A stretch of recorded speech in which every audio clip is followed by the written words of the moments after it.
So tonight we're going to be talking about ADP, but as always, let's get started by going over a trade. So Scott, we'll start with you, man. 12-team Superflex PPR 1.75 tight end premium, start 10.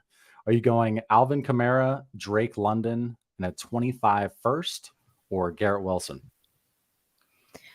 All right, I'm going to assess this trade as what can I do with Alvin Kamara and the first? And is there a way I can get another start 10 starter? If so, I'd consider taking the package because you're still getting 3 assets. They're all usable. But if my market is, okay, if I somehow have this deal in my inbox and this is my one chance to up tier or upgrade, and I know it's going to be like pulling teeth to get somebody else to take a deal like this, I'd consider the Garrett Wilson side. So I think you can go both ways. The tiebreaker for me is going to be my league. If they know that I'm just going to be stuck with that first and nobody wants Alvin Kamara in this league because the guy that's trading him to me has been trying to move him for the last 18 months, then that's probably not when I want to buy those landmines. I'll just take Garrett Wilson. Yeah, definitely league economy. See if they're liquid at all. Shane, this is one of your darlings, Garrett Wilson. Which side are you taking here? I mean, this feels like, and I'm just going out on a limb. This feels like I have a bad team. So getting Drake London in the 25 first for Garrett Wilson is pretty good. Although I would make the trade the other way, and I have made the trade the other way. I hate doing this, dude. It really does just depend on the context of my team. Like if my team is bad, well, then I need to sell Wilson and split that asset. If my team is what I deem a contender, I don't know why I air quoted that, but if my team's, what I consider like one player away, although no team's really ever just one player away, but whatever. If I'm a favorite, then I'm going to get a little ballsy, pull it out and slam it and get Garrett Wilson on my team. But it's honestly, that's a context trade to me. Okay, so we're going to get into ADP here for the next question, or the question after this one, but Jonathan Taylor. Everybody wants to hear about Jonathan Taylor. Scott, go ahead. Well, I hate to say it, but I put out the Jonathan Taylor video a couple weeks ago, and a lot of it is exactly how it's played out, to the point where there's a stalemate. There's no incentive for the Colts to trade him for anything less than probably what they know they're going to be able to recoup in a comp pick. So we don't know what was offered. There were rumors about, Miami was offering a second and another pick. The hang up was really the fact that they couldn't agree on the contract extension. I'm guessing it's probably there was just too many things that had to come together for the deal to get done.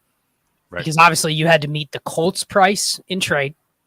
And here's the thing, with how Jim Irsay's acted here, the price might have really been a second, but in his mind, you need to basically pay more because you're buying out my ego here. Because I've already said I'm not trading this dude, and I'm not letting him get his way. So, yeah, maybe it's a second, but I need 2 seconds. I need a second and a third. Otherwise, I'm not going to look like the guy that caves because I own $1 billion franchise, and now any player in a rookie contract can just say, I want traded. I don't like the Colts. I don't like my role. I don't like the coach, whatever. And so, there's some buying of the ego out here that the Dolphins probably didn't want to pay, or whoever the mystery team was. But then it's also, if we give away a second and a fifth or something like that, we also have to extend the guy who was already upset at the Colts because they wouldn't extend him. So it's like you're now doubling down on a bad decision. So that's probably why the deal didn't get done. I think the scary thing is he's now on the PUP list, and so he's out for the first month. He has to pass a physical before they can activate him, but he's not accruing a season right now because he's on the PUP list. So he needs to come back. And honestly, I think it's probably good for the short-term window because you can buy Jonathan Taylor right now, most likely. Then when he comes back, he's got to play well. He has to come back. Maybe he gets traded, but he can't get traded until he passes a physical, so he can't get traded until later on in the early part of the season. So you got, I think, 7 weeks. October 31st is the trade deadline. So there's a very narrow window where if he's going to get traded, it's going to happen.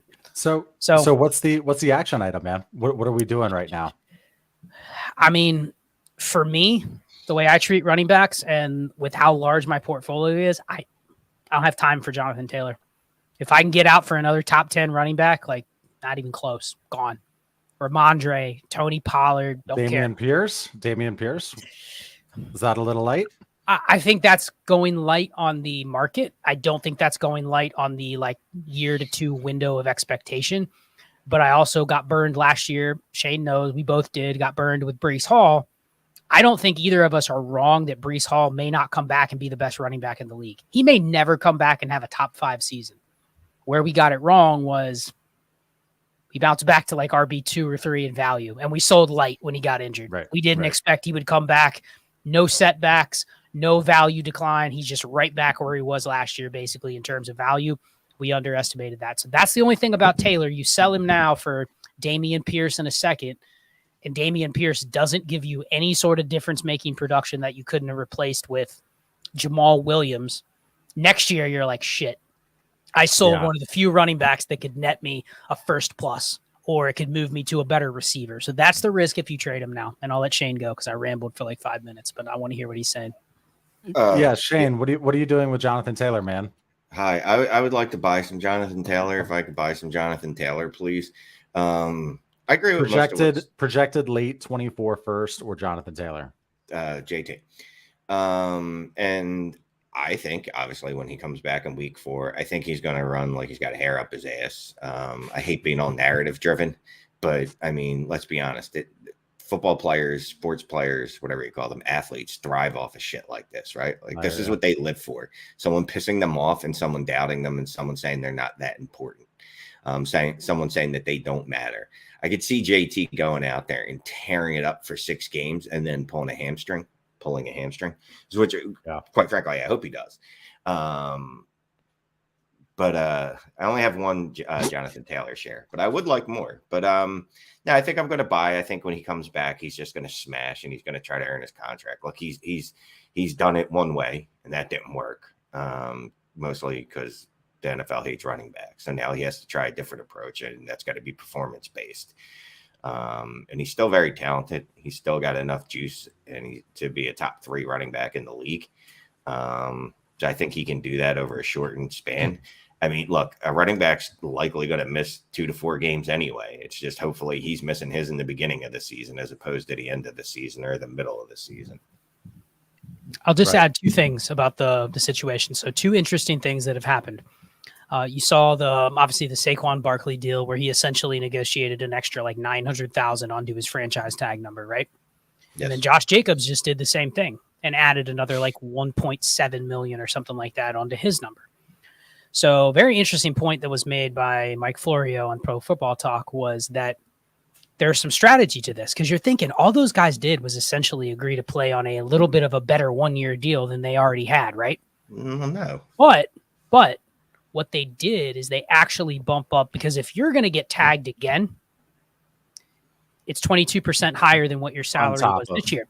Right. So if you can bump this year's up like 10%, you're essentially making next year's tag more cost prohibitive from the team, which is eliminating yourself from being tagged. So I could see that being a compromise from Jonathan Taylor's camp if somehow he can fix this with the Colts, which maybe that's unlikely. More likely would be he gets traded and he fixes it with a new team that gives him a 1-year extension, and it's like a 1-year, $15 million extension next year. And they say, we're not going to tag you. We're going to extend you 1 year. And that's the compromise to be willing to give up the price that they would have to pay. So the second whatever, but not this. Real quick, though, Jonathan Taylor's under contract through oh, wait, this is 2023. Never mind. Go ahead. You were saying. Well, no, like this year he's gonna have to play for his 4.3 million this year. He has no choice. He has to be on the active roster for 6 games. He does not have to play 6 games. He could be on the active roster and inactive if for some reason they just didn't suit him up and he was just an inactive or a healthy scratch. It still counts. But I think what I'm saying is the most likely for me, he is not getting a 3-year, $40 million extension. He's not getting the extension he thinks he's going to get.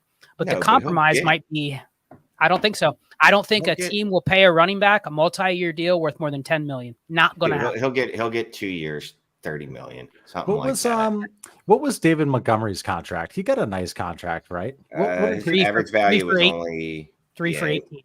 Yeah, it wasn't. Three I for mean, and that 18. was one of the bigger contracts. Yeah, in the that was offseason. a His nice and contract at the time. yeah, his and Miles Sanders both had the biggest AAV at one point.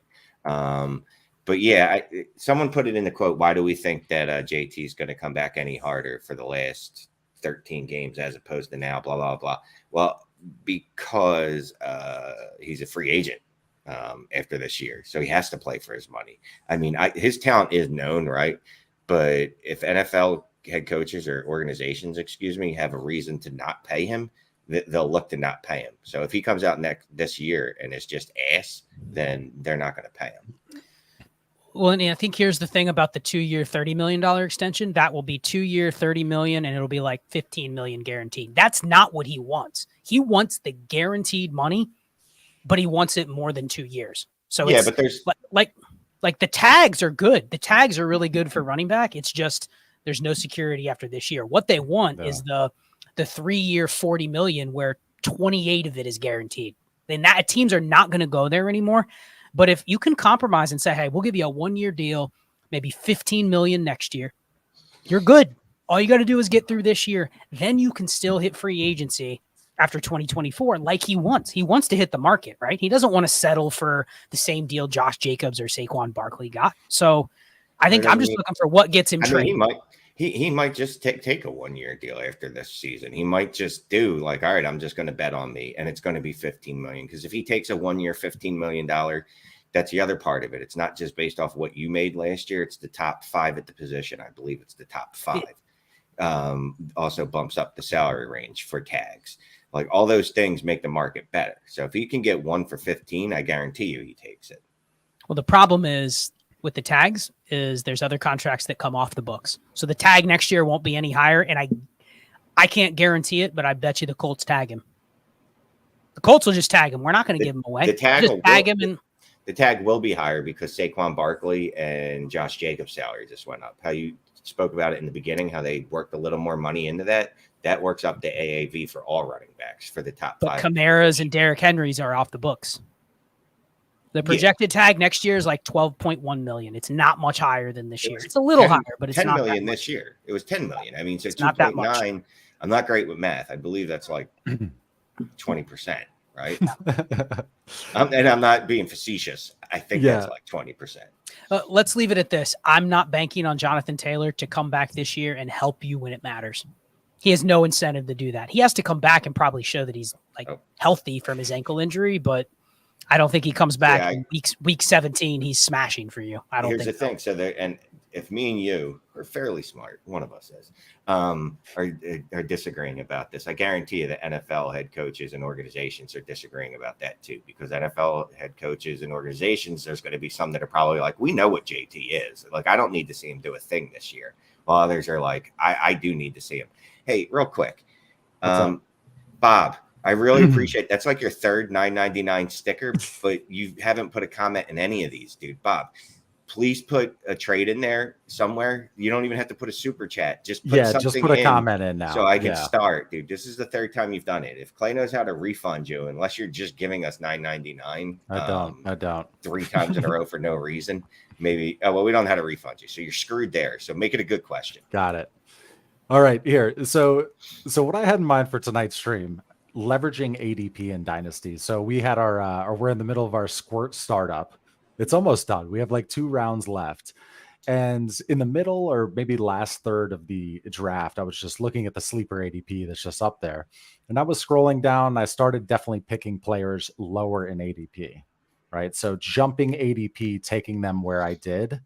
So where my head went is, okay, if I value that player 20 spots below ADP and somebody else is like, oh, you jumped early on Michael Gallup, and then they take the person who was right there on top, is that a perfect like leverage trade? Like in your head, are you thinking, okay, this is exactly the type of move I could make? I could turn such and such into Gallup in a second. I think the problem is when you go low enough, it just gets flat to where it doesn't matter, and it's just entirely opinion based.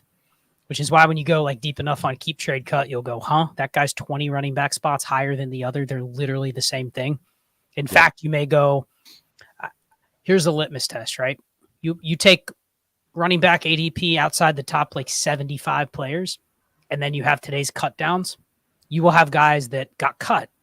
It might have been inside the top 80, and now they're just off the board. And then others like, oh, that guy's on a roster. I'll move him above the guy that got cut. And it's not wrong to do that, right? Like you'll take the guy on a roster versus the one that got cut. But the fact that one little thing would completely flip them tells you that it's such a flat range, it doesn't even matter. It's just opinion based. Someone is picking. You tell Shane, go in and do your rankings outside the top 250 in Dynasty, Shane. He's just going to put the guys he likes or the guys that he think has value. That's it. There's really just nothing more that goes into it than an opinion. So I'll tell you right now, Gallup range of a startup. I mean, you're probably literally just picking the guys you want. To that, that this range of the startup, all I was doing was looking for rookie running backs, and literally there were none that were on NFL teams. So I said, all right, well, I can't do that because everyone has done that because it's a squirt league. So everybody did every man on a 53 and possibly 90, including some guys that got cut during this draft. But like I did things like Zonovan Knight got cut. I haven't cut him in any of my teams. Like I'm holding on to him because he's going to be a street free agent that lands somewhere and gives you a start this year. Yeah. But like a guy like Lou Nichols, who I loved, had him in 9 leagues. That dude is gone. Just see you. He's also on the injured reserve wave, but you know. So can you see my screen okay? I'm sharing the Squirt startup right now. So you look here and see Evan Ringler and KB25. They were doing the thing, man. Just taking Eddie RB out of 53. And you just look around at this draft and there are cuts all over the place. But hey, good for them, right? Damian Williams, gone.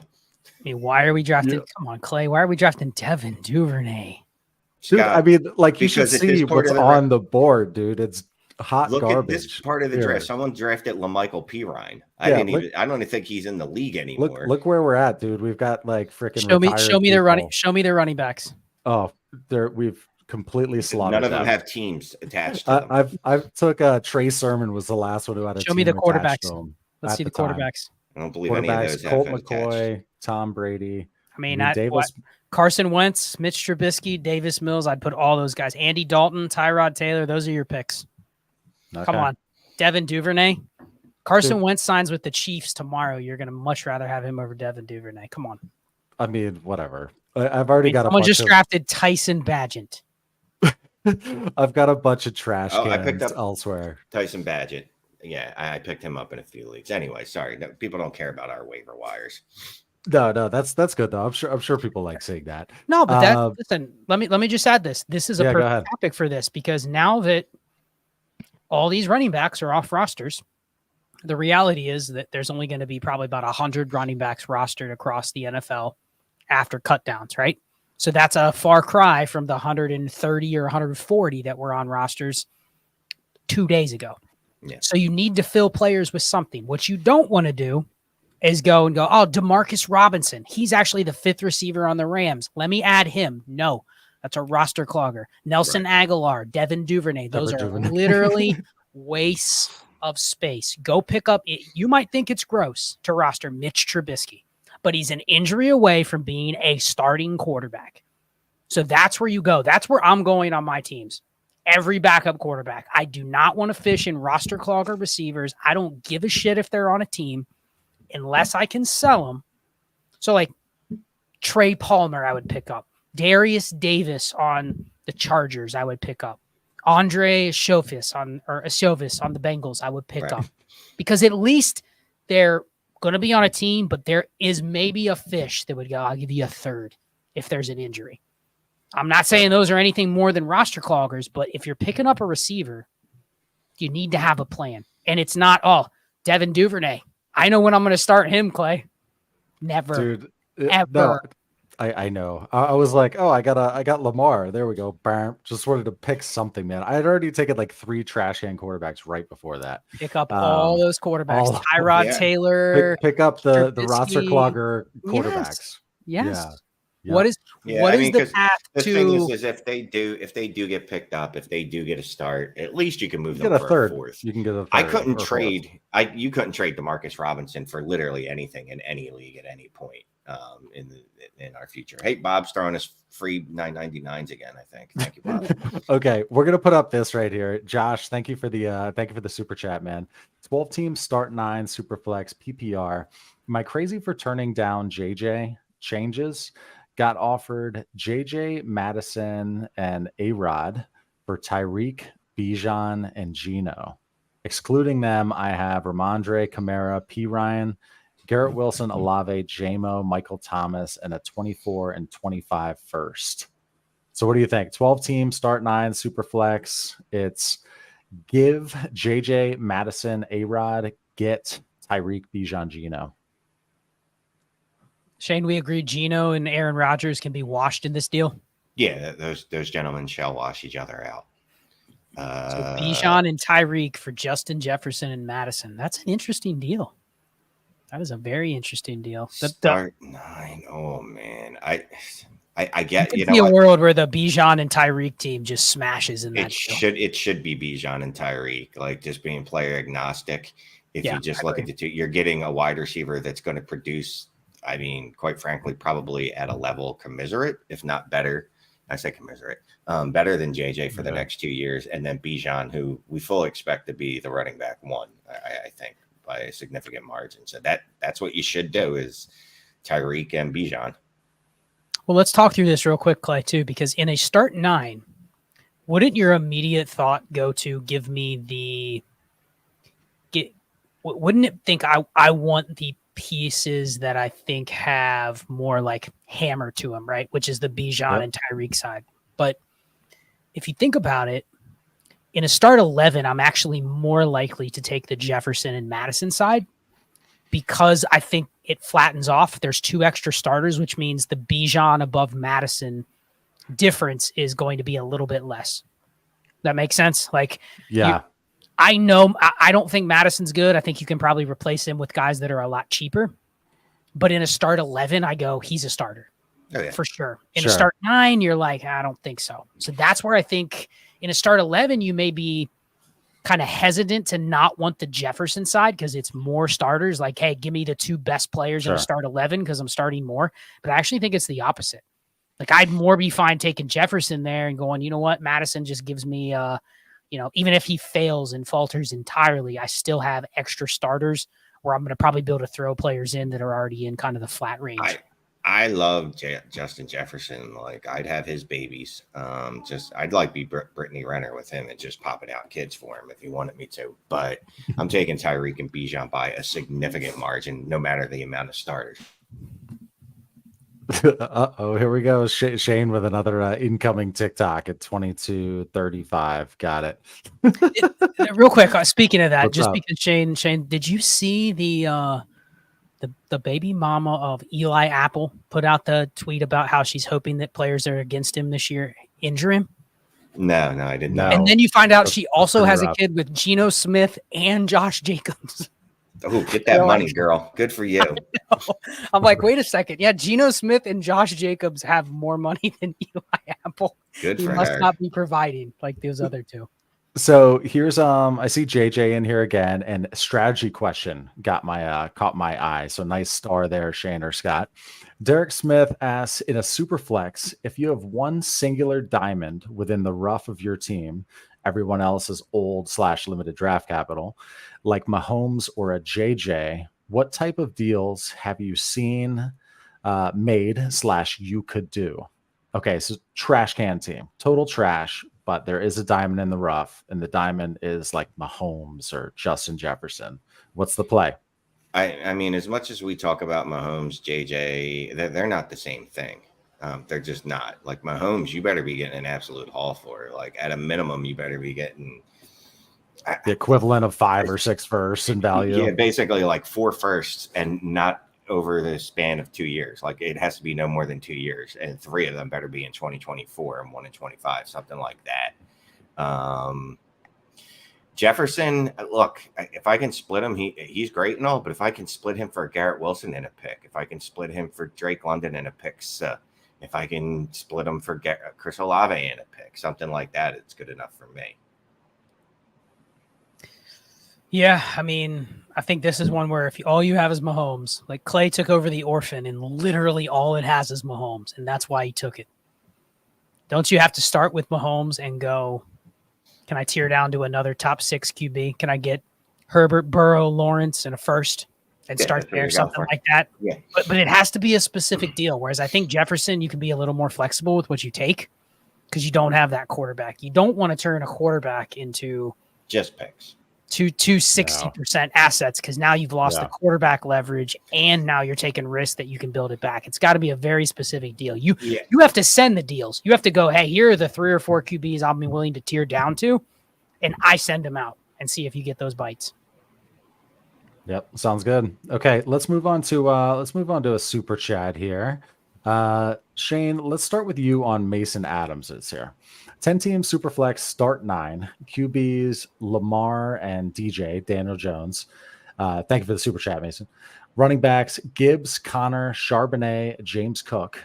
Wide receivers Garrett Wilson, Diggs, Amari Cooper, and D Hop. Tight ends Andrews. Have all the picks. Moves. All of his picks. Moves.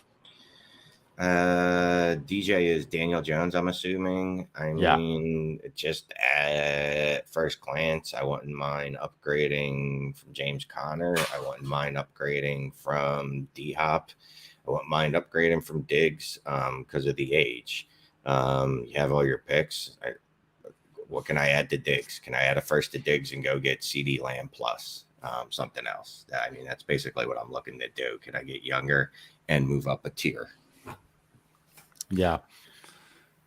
Looking at that one, I almost see that team and it's like I might give it a couple weeks just to see how it starts. But yeah, I don't my initial thoughts on it. The team's good. It's not I don't think it's a prohibitive favorite. You grabbing some paper for your doodling, Shane? He's sorting the mail while he's answering questions. That is probably the last thing he's doing. He would trade to the death before he sorts mail on a live stream. All right, you can mute though if you want. Okay, thank you for the super chat, Ro Valayo. Scott, we'll start with you on this one, man. Superflex tight end premium 12-team start 12. I like it. I have a QB horde: Burrow, Watson, Dak, Geno, Carr, Daniel Jones, Howell, Levis. Gave Anthony Richardson, Deontay, Gallup for Addison, QJ, and a late 24 first. Considering my horde, did I sell too cheap or the wrong time? This is right up your alley, Scott. What do you think? I think he sold a little cheap because I don't look at Addison or Quentin Johnston especially any different than Deontay Johnson. So he washes out one of those two. So basically you sold Richardson and Gallup I don't care about, but you only got back Addison in first. I don't love it, but I also see he has 8 quarterbacks besides Anthony Richardson, if I'm counting that right. Burrow, Watson, Dak, Geno, Carr, Daniel Jones, Sam Howell, and Will Levis, and you had Anthony Richardson in a 12-team start 12. That's where you take the quarterback horde probably a little too far. And he did what we've talked about in the past. He traded probably the guy. I mean, think about it this way. Look, I had to bust in because this is annoying me and I feel offended. He traded the dude with the most upside for the least amount of profit. This trade sucks. I would do that for Dak maybe, but not Anthony Richardson. I do it for Dak, Geno, Carr, DJ. Daniel Jones. I'm not doing that, and I don't care. Here's the thing. Here's the thing. How the hell did he get 9 quarterbacks in the first place? Because his market sucks. He kept drafting. When you were talking about like hoarding, he hoarded the ones that you don't want to hoard. Like, well, he probably was in the startup and goes, "Oh, Geno Smith's still there in the 9th. Let me take him. Derek Carr in the 10th. Let me take him. Yep. Sam Howell in the 15th." So let me tell a story. Right, I went on Fantasy Pros one day and I did a Dynasty Startup Superflex mock, and it was me, a couple other people that were human, and then the machine. And the machine continually didn't draft quarterbacks. So you know what happened after the 4th round? I said, all right, fuck it. I can't keep drafting quarterbacks. Like, I'm not going to draft Derek Carr, Daniel Jones, Sam Howell, Will Levis, because they're not going to bring any value to my team, and they bring no trade value because obviously the league, in this case the machine, doesn't value them at all. So I'm just drafting these dudes, and then I'm going to sell them at a loss later. And the reality is, in like a 4-2 league, it's actually dumb to draft the quarterbacks there over the receivers and over the running backs because they're not really an advantage. Like, people are proper in passing on them. So, yeah, don't love that deal. When I saw it, I was like, that's probably the best he could get, though, unfortunately. I don't know how long ago he did that trade, but let's just message that other owner and be like, "Oh, fat fingered." Yeah. So real quick from our previous conversation, Jonathan Taylor for Derrick Henry? No. Nope. I'll take JT. Take JT. Okay. Do we find a Bob Pierce? Well, just let me know in Oh, the chat. I found if we've one. Got it. You found one? Okay. Let's put Matter a of fact, Bob let's show Pierce it right up now. there. Yeah, because here we go. Here's a bunch of these guys. Sorry, Shane. Can you put that back up? I was trying to show one of his 6 999s. Thank you, Bob. Appreciate you, man. 12 team start 10 super flex. Pat, LJ, JG. All right. What's going on here? Hey, Bob. 12 team start 10 super flex. Is this Pat Mahomes, Lamar Jackson? There's no question attached to it anyway. At least he's got Zach. There's no question attached to this. Bob, if you're still watching, do me a favor, dude. Just put your whole question in for me, and I see your name. I'll start. Okay, so hide this one. At least he listed Keyshawn Boutte as well. That's a good asset. That was such a trap as soon as he put it on. Okay, weird question. In the startup, we picked 24 picks as well. So these are certain, and my team isn't good enough to win. Would you trade Justin Herbert and the 24 112 for the 2024 102, 103, and Chris Olave? Oof, what a trade here, man. I got the vapors. So you're telling me I'm getting Chris team Olave, isn't good enough to win. Give it to me, man. Marvin Harrison and Drake May. I wouldn't even count Drake May because I think there's a very good chance he loses his opening game and his dynasty steam's done. To the point where we're viewing him in that elite tier. But I think you basically just traded the equivalent of Jamar Chase or Justin Jefferson and Chris Olave for Herbert. That's what Harrison's going to be. So I think I'm taking the picks here, even though it's Herbert. I'm taking the picks and understanding the risk is literally all on your side, but this is a risk I'm willing to take, man. Because here's the other beauty part: that 10, what hopefully will be the 102 and 103, they will accrue value at this time next year because it's different when it's going to be Caleb Williams and Marvin Harrison at the top of the draft, and maybe Drake May, and then a monster running back at 104. Yeah, smashing that one. Okay, Ethan Moore here has a super chat. Thank you, sir. 10 team start 10 super flex, half PPR with a half point tight end premium. So full point for tight ends. Justin Herbert, T-Law, Danny Dimes, Saquon, Monty, and lots of bodies. Mandrews, London, Watson, DJ Moore, Ayuk, Hollywood, 2 random 24 firsts. One is his. What moves to make to contend this year? Can I just comment? What are you smirking about? Jay Herbo? I love our subs and listeners. They find new ways to abbreviate players every week. Yeah. I've never seen Jay Herbo. Tay. We got Tay is Devontae Adams. Okay, go ahead here. 10 team Superflex start 10 half PPR, full point for tight ends. What are you doing here with this team? Quarterback is Studley. Love the QB room. You got 3. You got Danny Dimes as your 3rd. I love that. Saquon, Monty, bodies, tight end advantage with Andrews. Christian Watson, London. We guess Shane. I see one strong wide receiver there, personally. Yeah, what are we doing here? Trying to upgrade at receiver? No, I'll kick it to Shane. This is his specialty. We need a hammer receiver here, don't we? Okay, kids, let's see. It's half PPR, so London and Watson, DJM. Yeah, I mean, look, I like each one of these wide receivers, and if this was a start 11 or 12, I'd like it even better because I'd be like, look at all these sexy wide receivers. I do want one wide receiver. Remember we were talking about, hey, I wouldn't mind tearing up from London to Olave, Garrett Wilson, Justin Jefferson. I'd be trying London in the first to see if I can get up to any of them. But I will say this, it's not going to be at all costs. I'm not going to go, here's 2 firsts and Drake London. You give me Chris Olave or Garrett Wilson. Like that's a bridge too far for me. So sorry to cut you off. Here's a question, though, that came to my mind. So when you look at this team right here, and you said he has 2 random 24 firsts, one of which is his, is this the type of team where you would want to move your first, or would you want to move the other first? Probably depends on the perception of the first. Like, I'm pretty confident this team's not going to suck. So in a 10 team where put it this way. This team I would bet on myself, and in a 10 Right. team, the quarterbacks don't have as much value outside of the studs. So even if there's 3 quarterbacks in the first round next year, if there's only one that's seen to be like a difference maker or an elite one, then I'm fine moving that 107, 108 next year. No problem. Got it. Yeah, it's kind of like what Scott said. What's the perception of the pick and where's the other pick lie? I'd be comfortable moving my first if that's my roster in a vacuum. Here's a good question here from Fly Meatwad. Leveraging redraft season with Dynasty is now the best time to try and attack the middle of the road teams. He says he's also one by moving guys like Ridley who feel overvalued compared to similar age players. Yeah, I did a show on this on DD a couple months back about if you're in the middle, one of the best things you can do is make a bet against another team that's in the middle.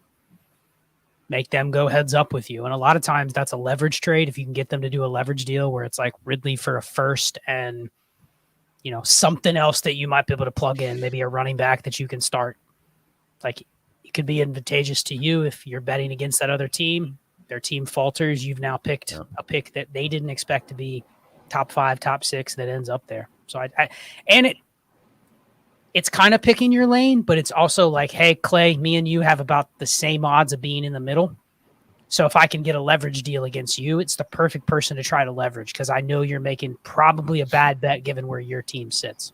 So I like how he said he's in the middle because I think that's the perfect time to do it is when you're both in the middle. Yeah, here's what I'd say too, though, when you do this, if you can, because you probably are going to make this team, the team that you're trading with, at least actually a middle of the road team, like an actual like team that's probably picking at 106, 107, 108 maybe. Obviously they could bottom out. I like taking their 25 picks. I like taking, not every year obviously, but like I like looking at the picks for the following season to get them, because at that point I'm like, especially if it's a running back, because I'm like, I know I traded you a hand grenade, like I just traded you a Derrick Henry or someone like that, where there's a good chance like they might help you this year, so your record will be decent enough, but they're not even going to exist the following season. And at that point, your pick will be improved for me. That's a great point. That's a great point about moving the old running backs for picks 2 years out. That can be the ultimate like landmine that you're placing on someone else's team. Like that. That is sharp. That is sharp. So we have 290. I don't just look smart. I am smart. You were smart all around, head to toe. We've got 290 eyeballs in here. 90 eyeball, something like that is what I said. 290 eyeballs in here on a Tuesday. Thank you for joining. If you wouldn't mind, look down, hit that little like, give us a thumbs up. Easiest way to help out the channel. So I'm going to go back to an ADP question here real quick. Shane, what's up? I'd also like to say there's also a share button on your John. Go share. Like 294 people. What the hell, man? It's light. There is a share button. There is a share button on your John. So go share that. Share the Sherry John. Okay, so Scott, do you look at ADP? If so, for what purposes? Sometimes you reference like bulletproof ADP. You pull that up during streams here and there. But talk to me about what you do with ADP or don't do with ADP. Same reason that I consume a lot of content is just to know what's going on out there, to be able to say, all right, this site is doing this. This section of the Dynasty community is playing this way.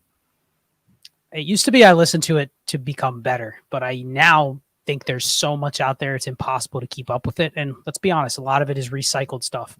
There's a lot of things that I talk about that I've heard other people inspire the thoughts for. So it's not like everything that I say is original. So it's the same with ADP. You just want to have a pulse on it to say this is what kind of the consensus could be and go from there. But if I'm in a startup, I'm probably not looking at ADP as the first thing that I'm going for when I'm building my team. It's much more important to look at your roster build, your roster construction, and some of the trade strategies that we talk about. I think that's way more important. Now, when you know someone else is using it, that's the good thing about it is like you can go into a league and you say, okay, if everybody has some sort of ADP source, you know, probably within like 20, 30% margin where things are going to go. Yeah. And then you try to leverage that in certain spots where it makes the most sense. But otherwise, I think it's, especially now where like, what does Dynasty ADP mean right now? A lot of it is influenced by what's going to happen in the next 2 months. Yeah. And then as soon as the time ends and we get to January, a lot of the ADP right now will shift because the season's not for another 9 months after that. So timing is really big in terms of what ADP you're looking at as well. Yeah, I don't think I ever look at ADP. No, that's a lie. You know when I look at ADP? When I need to write an article For DLF. and I need to reference Yeah. it. So like it's like I know ADP because I reference it in articles, but it serves me no real use. Like because I can't even say it's useful in the drafts that we have because, and I don't want to be an ass, but our leagues are different than other leagues. You know what I mean? We think differently. So we see all the time people message us and they're like, "Oh, I got Kyler in the 4th round of a startup," and I'm like, that could literally never happen in any league that I've ever been in. Like that just wouldn't happen. So I know ADP, even if I don't use it as much as I guess some other people might. So what about startup ADP though? I know you scoff at that sometimes, Shane, or maybe always Shane, going off of startup ADP when talking about a trade. Scott, do you use, and correct me if I'm wrong, Shane, but do you use startup ADP when you're evaluating a trade? Be like, oh, a month ago I did, or this guy's going this in this spot in startups now, so I'm not paying that. Go ahead. Now we can keep this one short because I think you have to understand certain types of assets. Their startup price is way different than what their trade price would be. Because in certain spots, people have to commit, okay, this is how I'm going to build my team. So I'm going to draft, Nick Chubb at this spot. But then as soon as he's on the trade market, it has to be the right person with the right type of build where they go, okay, I need an anchor running back. I have an extra first to throw around, whatever it might be. So in certain spots, startup ADP is perfect. Outside of that, it's very much roster construction, contextual. You have to base whatever you're doing. The trades are not exactly what the startup ADP is going to be. So yeah, you can look at it as a guide, but there's definitely spots where you say the startup ADP is not close to what the trade value is. No, real quick. I mean, no, I'll use it. I guess I use everything I can at my disposal. If it's advantageous to me, I'm going to cite it. If I think it matters to the person that I'm trading with, I'm going to cite it. But I was going to say ADP is good. The best part about ADP is that I know when it's flat, when the draft is flat, and when I'm fine trading, when I'm fine not making picks, what rounds of the draft. Yeah, there's Chris Switzer messaging that he got Kyler at the 508. I've seen it. I've heard stories of it. It's just any league I'm in with either of these two guys, and I'm not saying they would select them or I would, but I haven't seen Kyler make it past the 3rd round in any draft that I've been in this summer off season. Okay, so Shane, this one's going to you, man. Tristan Matthews, thank you for the super sticker. 1 of 3, 12 team start 10, super flex PPR. My QBs are Daniel Jones and Lamar. I'm thinking about a few trades where I end up with Waller and Andrews.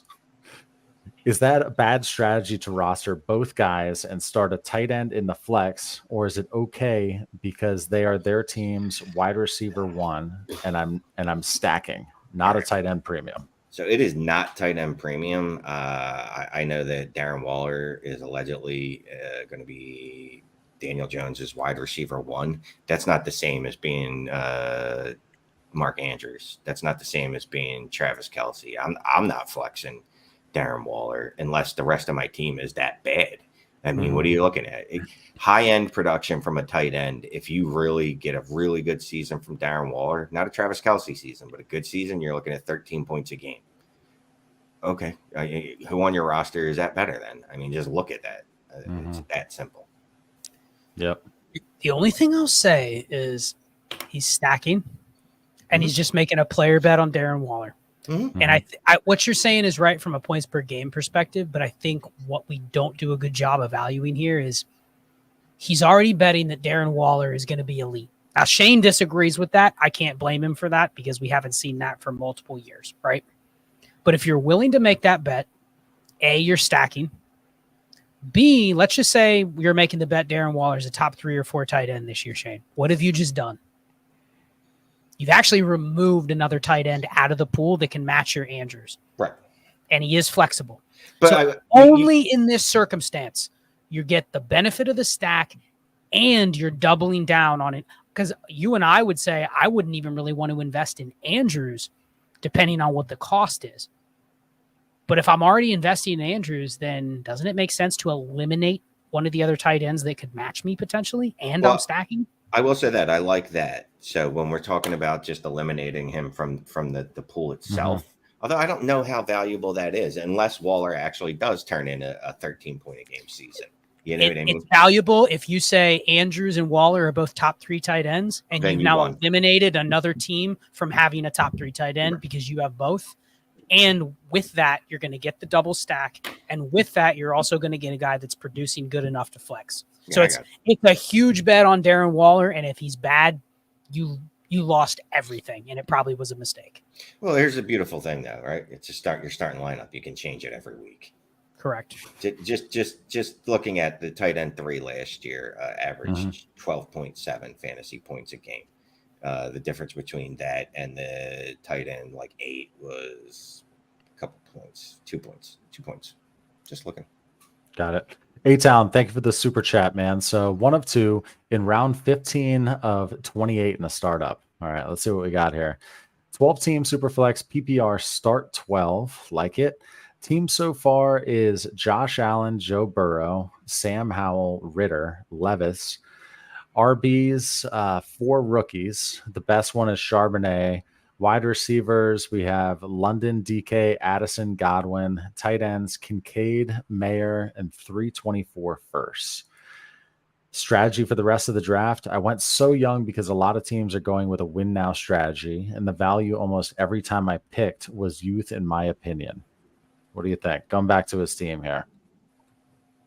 I actually really like it. I think the only flaw that I see is we might have hoarded 3 shitty quarterbacks here, to where you have to probably be cognizant of, okay, if Sam Howell looks good early, then get a first for him. You know what I mean? We might be here where we're yeah, I wasted 3 startup picks, what I thought would be tradable assets, and then they were never tradable. Yeah. So that's the only thing. But I put it this way, if he could get 3, let's just say he could get 3 starters, replacement level starters, I actually think this team could compete this year. Don't give a shit about the running backs. In a 12-team start 12, you can win with garbage running backs. And you netted the 3 firsts. So I think this team could compete, actually, if he can maybe trade one of Howell. I would try to trade Howell now for another starter. 9. I was just looking. I like to count because it's easy. But right off the top of my head, he's got 9 starters he named right here. And a bunch of picks left. Across, he can still take a bunch of running backs, exactly. And any running backs that are on teams. And so he's stopping a tight end, not even touching tight end anymore. No. Maybe like a body in round 26. No, I wouldn't even bother then. I'd go with a running back, not even attached to Zonovan Knight. Couldn't interest you in a Musgrave late there, Shane? I'm guessing he's not there. Musgrave should not be there, but sure. What you don't want to do is you don't want to draft Hayden Hurst because you need a guy to produce now. Right. You've already made your bed with Kincaid and Mayer. Just roll with it. And A-Town didn't mention that there are several teams in the draft that still don't have a second quarterback. So there will be folks that come to him to buy. Yeah. In that case, this is a good version of the QB hoarding because he didn't do it at the expense of the rest of his roster is the important part. So any league setting says banish 3D, and we'll see if that'll fly with us. But Olave or Hall? Olave. Scott just say agree. Yeah, Olave for me as well. Unless it's a 0.25 point per carry. Point per carry, you got to go with Breece Hall. What if it's a 0.15 point per carry and it's tiered PPR, Scott? The tiebreak on the asset goes to Olave for now. So that's why I would go with that. But if the scoring, but you know what? I'll go with Shane because even in point per carry leagues, you still need to probably start a certain amount of receivers. And if you can get one that's still in the positional advantage range, then I'm not just giving it up for. Yeah, so I'll go with Olave. I'm fine with that. Yeah. So here's how I look at this. Right, those are comparable assets. One might be more slightly valuable than the other production wise. But one's a wide receiver in his second year, one's a running back in his second year. In theory, in 3 years, I'll still be able to trade Chris Olave for a lot, or he'll be producing for me, as opposed to Breece Hall will be going into his 5th or 6th year, and I'll be going, shit, I should have moved off of him already because now no one wants him. So MJ is asking if she should trade Jonathan Taylor now. She just drafted Jonathan Taylor in the Squirt League. Shane, I'm sure you'll try to work out a trade with her right now. MJ, send me an offer. I would never take advantage of you. Okay, let's go to this one right here. This was starred by Shane or Scott. This was 11:30 a.m. So we do our best to get in the first question in the stream because that's mad early. One of two. First chat. I don't know if this is the first question from EZM1 or the first to say a question, but here we go. 10 team start 13, 2 quarterback, 2 tight ends, PPR for wide receivers, running backs, 1.5 for tight ends. It's a 0.2 point per carry, 0.1 completion, and a 0.25. Or I'm sorry, I might have that wrong. Was I reading that correctly? 1.5 tight end premium, and then 2 1 point per PPC, completion, 20.25 first downs. Got it. Quarterbacks, Allen, Young, Max, Stafford. Running backs, J.K. Dobbins, Madison, Connor, Rashad White. Wide receivers, J.J., Chase, Higgins, Watson, Dubs, Mooney, Elijah Moore, Dortch. tight ends, Kelsey and Njoku. What is Dortch mean? He's got Greg Dortch, man. He's excited about that Greg Dortch. No, it's fine. It's fine. And a few other bench. Possible trades, Mac and Watson for Lamb. JK, 25 second, third for Stroud. Okay. And then there's a bunch of other stuff here. But what do you think about that? Mac and Watson for Lamb. Christian Watson. I'm assuming that's Christian Watson, not Deshaun Watson. Mac Jones and Christian Watson for CD Lamb. Yeah, I'll do that. He's got Barrow and Allen, right? Yeah, he's got. I don't care. I don't know why I'm even asking. Yeah. If I can get any value for Mac Jones trade, then I'm doing it. So you're upgrading to Lamb, and I'm also doing the Dobbins a second and a third for Stroud and a 2 QB. Yeah, doing both. Fine with both those deals, and we can get rid of Greg Dortch. Yeah, I mean, aren't you, Scott? I just want to say congratulations to you because Mac Jones is your guy, and he did beat out Bailey Zappi definitively, so much so that he got the New England Patriots to cut Bailey Zappi. So he's no competition. He alphaed every other QB on the team out the door. Yeah. So it's the Patriots are going with one quarterback on the roster all year. So it's going to be interesting. Scott, Mac Jones or Kenny Pickett? Pickett. Listen, I will admit when I was, and it's not even that I guaranteed Kenny Pickett is better than Mac Jones. I would just rather have Kenny Pickett, the asset. I mean, that's part of process over players, right? Being agnostic to players, Kenny Pickett's going upwards. Mac Jones is stuck in neutral. It's fair to say, I'd rather have Pickett. We did a great show last night, Scott and I, that might not ever see the light of day, which really annoys the shit out of me because it was a solid hour and 20 minutes of my life. But we talked about players we wish we had more of. And I will say that there was a couple surprising names on there that if you watch us, you'd go, oh, really? Kenny Pickett being one. Let's throw this up from Eric. This too was an early question, and then we'll get back to a bunch of super chats we have to knock through, including 9 more from Bob Pierce. Thanks again, Bob. We will figure this out, I guess. Eric has a strategy question. I know we don't like 1-for-1 swaps in the same tier / position because we're process over players, but is moving productive vets 1-to-1 for rookies a viable strategy for insulating value? Yeah, right. I mean, if you can trade like a Keenan Allen or something like that for a younger dude with some upside, but go ahead. An age discount is one of those things where, sure, it's a player for player, which isn't my favorite to do, but you're getting an age discount. You're still getting a benefit out of the deal. Like you said, just naming Keenan Allen, he has no trade value, really. It's never going to increase, and his production value is going to drop at some point in the very near future. So, yeah, I love trading old people for rookies. Yeah, I think this is a thing I need to be a little better at going through some of my teams because we get a little warped with like Keenan Allen, right? Like he'll go, I just got back from Kentucky this weekend and did a bunch of high stakes redraft teams, and Keenan Allen goes in like the top 15 at receiver in redraft, right? Because people are expecting like a low end wide receiver. Solid season. Yeah. But then if you told me, all right, Keenan Allen's going to finish wide receiver 12, that's probably on his higher end of range of outcomes, right? Like it's hard for 31-year-old receivers to finish top 12. But given his quarterback, given his history, it's possible. But then you look at like a warp chart and you go, what is wide receiver 12? It's not that great. And is wide receiver 12 better than wide receiver 25? Yes. But if you can pivot from Keenan Allen to, I don't know, you add a second and you get Zay Flowers or something like that, you're probably getting very similar like warp. But you're taking advantage of the fact that you're trading a veteran for a younger piece in a range that doesn't really matter. Where you get in trouble is you trade Stephon Diggs for Quentin Johnston in a second, and then you actually lose out on a top 6 season.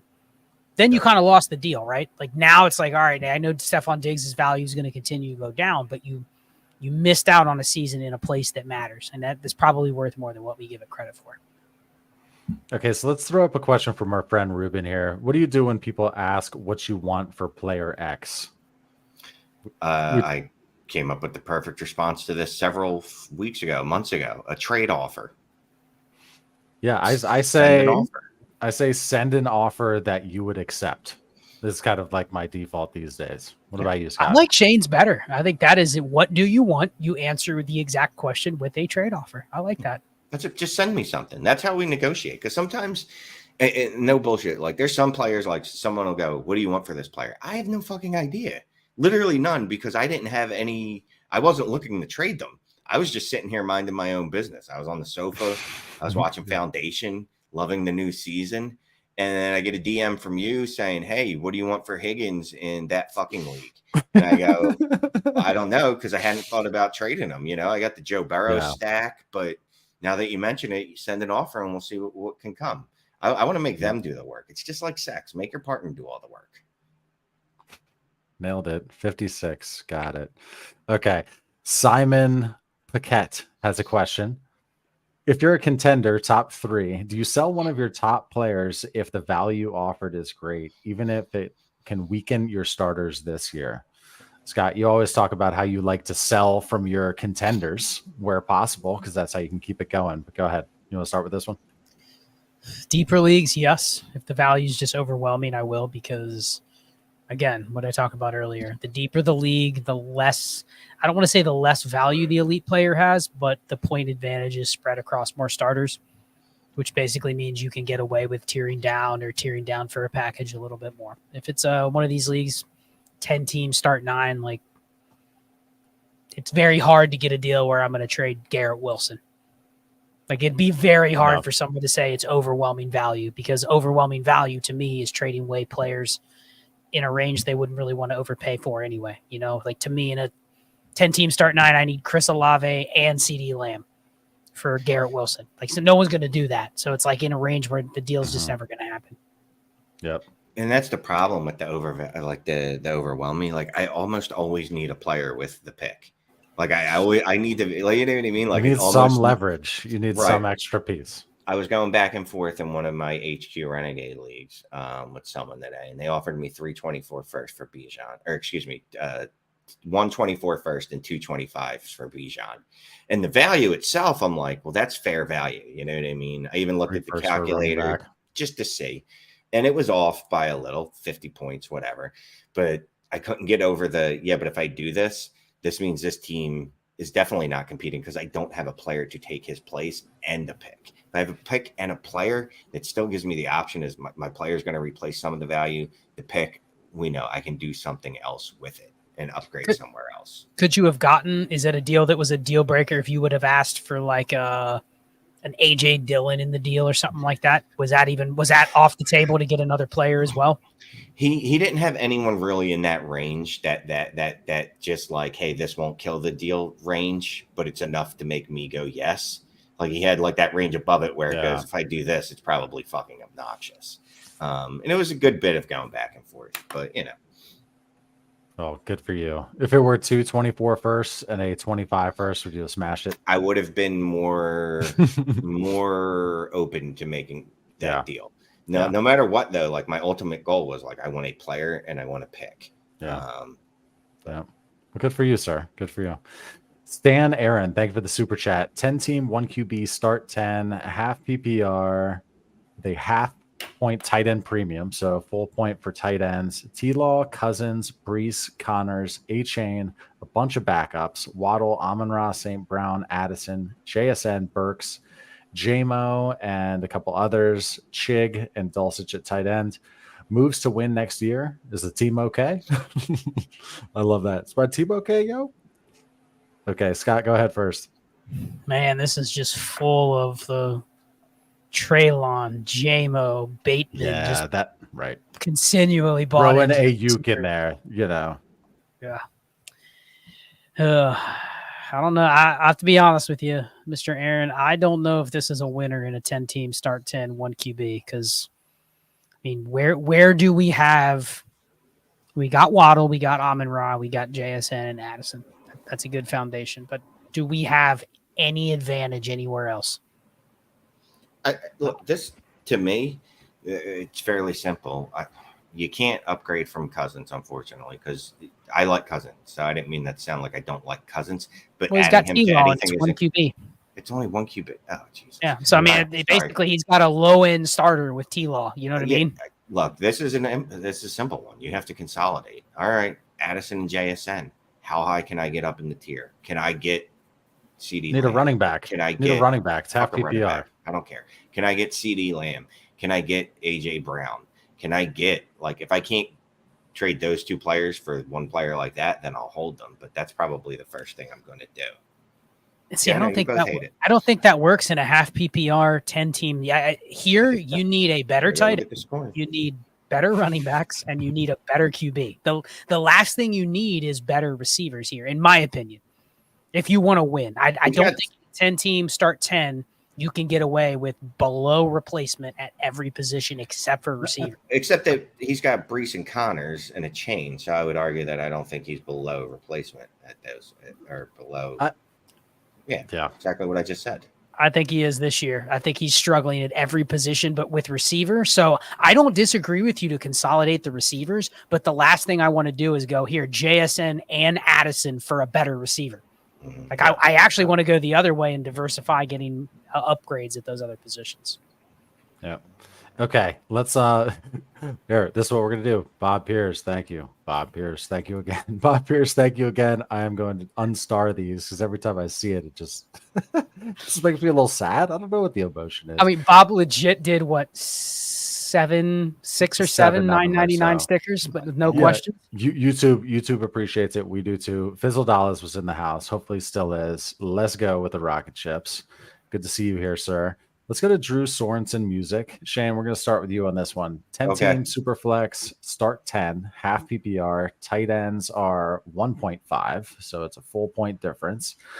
Gave the 106 JSN plus the 301, got DJ Moore and the 206. Shane hates it.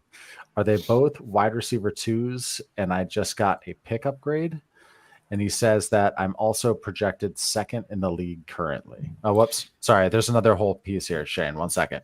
So, gave 106, which is JSN, 301, got DJ Moore in the 206. Part 2 was then gave that 206 and a future second and Jordan Addison and got Devontae Smith. Shane liked this. I have That's so awesome. I wish I read this properly. I have 224 first and 225 first. Could I have done better? Okay. So Shane hates this. Is that correct? Gave JSN the 301, got DJ Moore in the 206. Yes, because I frankly don't care about the difference between the 206 and the 301, and JSN's already a more valuable trade asset in Dynasty Fantasy Football, even with a broken wrist bone. Yeah. And then do you love the second one here? Do you love gave the 206 a future second, and Addison got Devontae Smith? I'm okay with it. So start 10 team start 10. Look, it takes away risk, right? Because we know what Devontae Smith is. He's a top 20 wide receiver, and he obviously has the upside to be more than that. We don't know that Addison ever can be that. So basically, you paid a couple seconds to take away the risk of Addison not hitting, which is a possibility. Whereas for sure. Devonta Smith, based off what he's done in his first 2 years, it's almost inconceivable that he doesn't continue to produce at least at those levels. I think we gave, essentially, if I put the two deals together, we gave Jackson Smith and Jigba, Jordan Addison, and a second for DJ Moore and Devontae Smith. I think I'd take the one where I get the free second but I also see where we're so close to the season, and I'm sure he's looking at the Addison and JSN and going, they're not going to produce as good as Devontae Smith and DJ Moore. So he paid a second to get out of the lack of production this year, maybe. But otherwise, I think you're risking trading. There's one asset in that trade where you may regret in a year that you moved it, and it's the JSN share. Yeah. So I got to put this up here. Fantasy Plumber says Shane has $18 in his G string from Bob Pierce. Okay, somebody started that shit. I thought it was a good time to. I'm pretty sure it's probably Shane that started that. Ooh, Destination Devy, what's up? Ray G is in the house. How about them Cowboys? Super Bowl bound, baby. Well, you won't be satisfied unless you get a Super Bowl. Every Cowboys fan, man, Super Bowl or bust. I truly don't appreciate that I had to start this and bring it up and then say, how about them Cowboys? Super Bowl bound, baby. I will say this, Ray. The Cowboys have not been to the Super Bowl this century.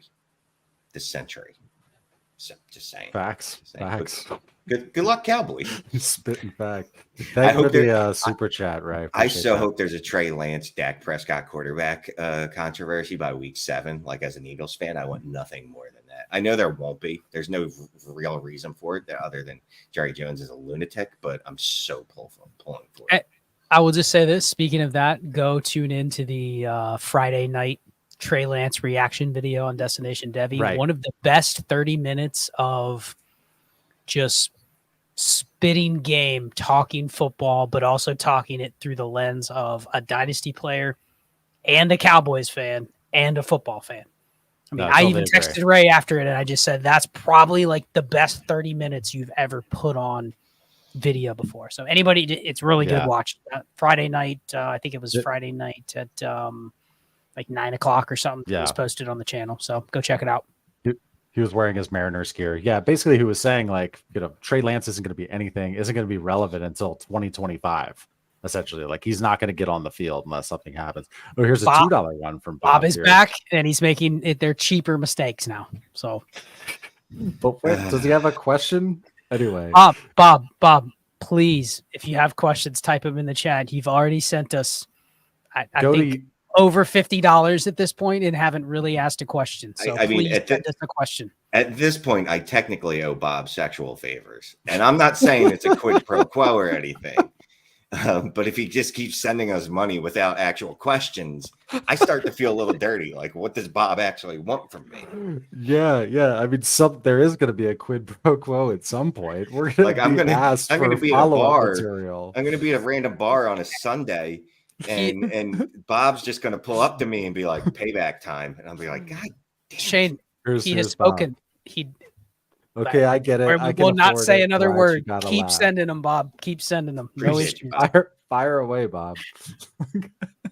That's hilarious. Okay, let's go to this one right here. Nicholas Dupuis. Did I nail that, Shane? I think I did. Nicholas Dupuis. Dupois. Yeah. I dig it either way. Thank you for the super chat. 10 teams start 9, 2 QB, half PPR, full PPR for tight ends. Justin Herbert, Dak, Cousins. Yeah. JT, Najee, Mixon, Dylan, JJ, CD, Godwin, Ridley, Mike Williams, Hollywood, Kittle, Komet. What should I do with JT? Sell right now or hold?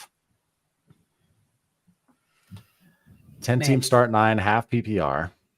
Well, you got to consolidate. We listed way too many assets for a 10-team start 9. Yeah.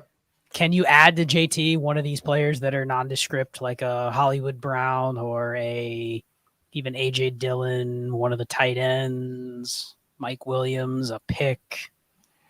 Can we add to that and get a slightly better running back? Can we get Jahmyr Gibbs and just be done with JT and she'll try to contend in this 10-team start 9? That's what I'd be trying to do. Consolidate while consolidating up, even if I have to pay a little extra tax.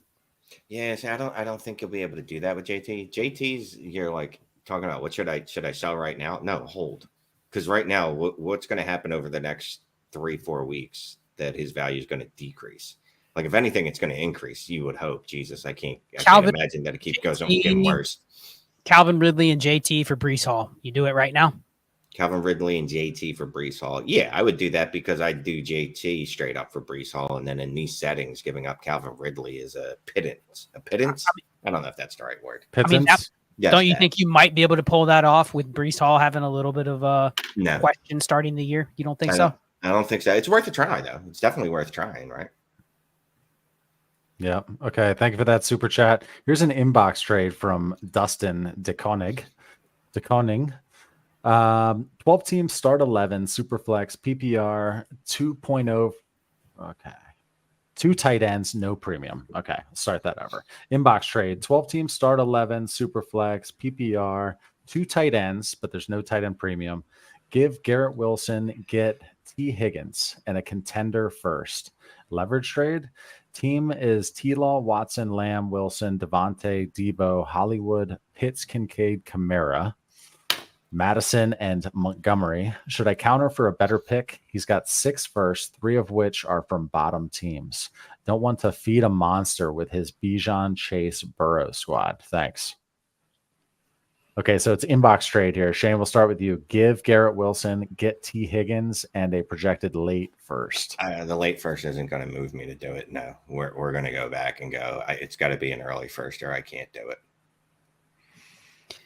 Yeah, I like the process. He mentions leverage trade. I like it. What I don't want to do here, and this is one where this has happened to me before. If I see you have 6 first, we're going to haggle over the one I'm going to get. Yeah. I'm not going to let you go, here's my shitty ones. You can have one of those. Because I know you're protecting the 2 or 3 that you don't want to trade. I got to find a way. Even if I have to give a second back, give me that one that's in the middle where I have a chance of getting a 104 or 1 out of 5, 105.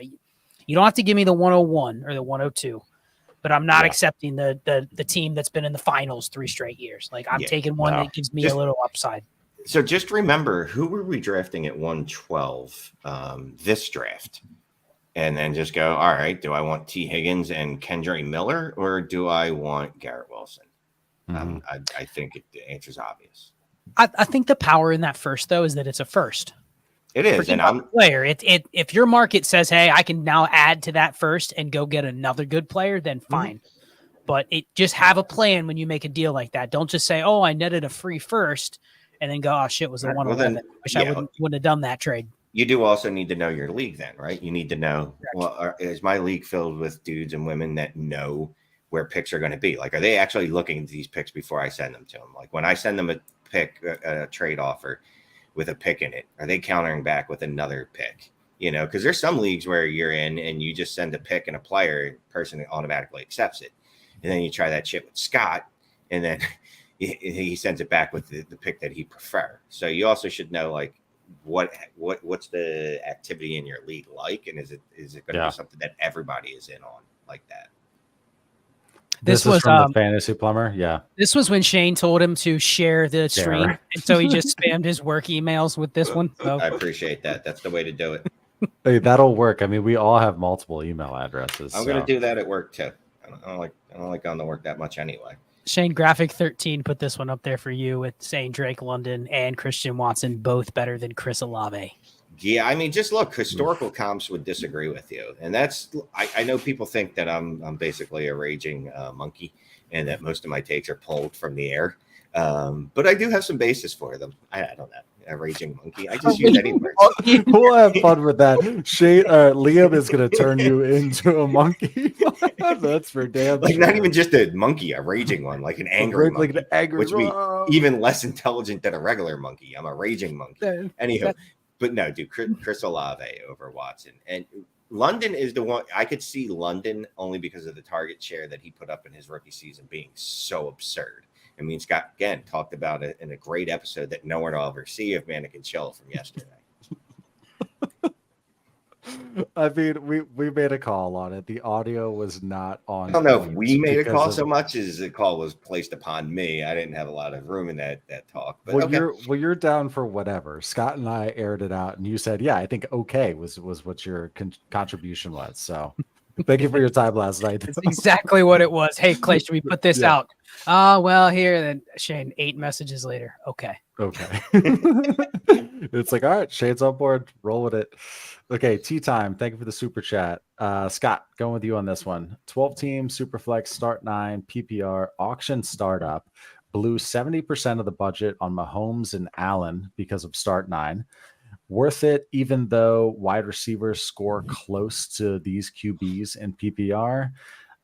2 of 2 is, for instance, could have gone with JJ and JSN and Jordan Addison for the auction price of Patrick Mahomes. So Mahomes average is about 25 points per game. JJ is about 20 points per game. What are your thoughts here? This is a sharp question.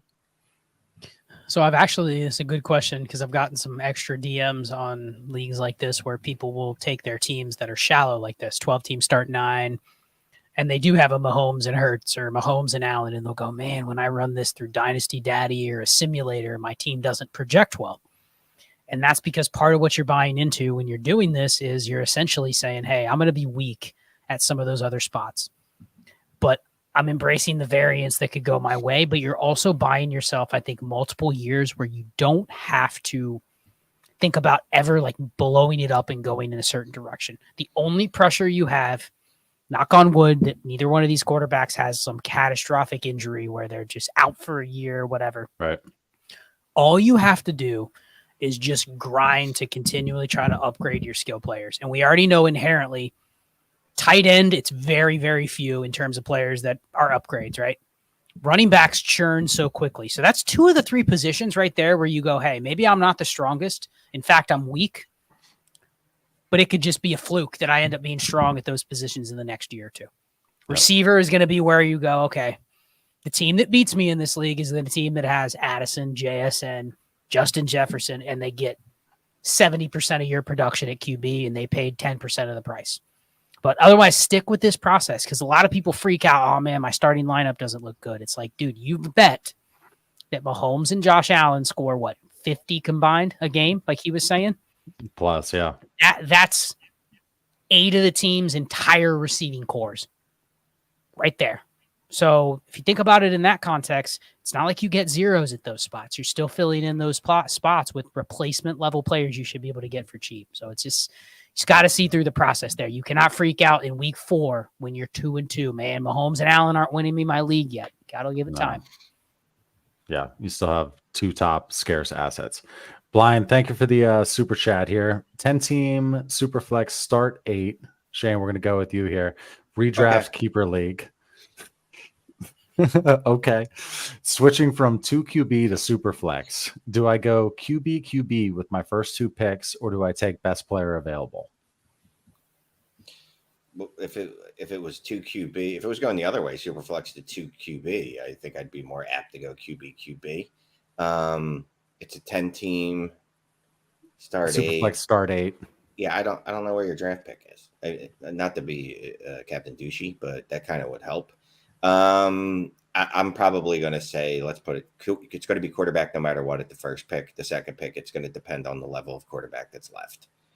Yeah, Blind, put in the chat, Blind, if you're still around, like what the pick right is. Like if it's Daniel Jones, no disrespect to Daniel Jones, but I'm not drafting Daniel Jones in the second round, no matter if there was a run or not. So probably best player available is my general rule of thumb without all the context here.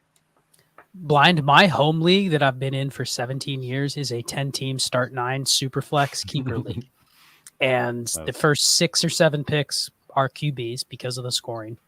But absolutely, if there is a top 10 QB that comes back around to me, that's my second pick. Because rarely am I going to be... Think about that. If you can hit 2 elite QBs here, that 10-team QBs are not going to be hard to find, right? So you really don't even want like QB 20. They're worthless. So if you can get the 2 that are above replacement, you are actually kind of starving out the rest of the league now to where like they're just going to be starting players that don't matter. Yep. Okay. Let me go to this one right here.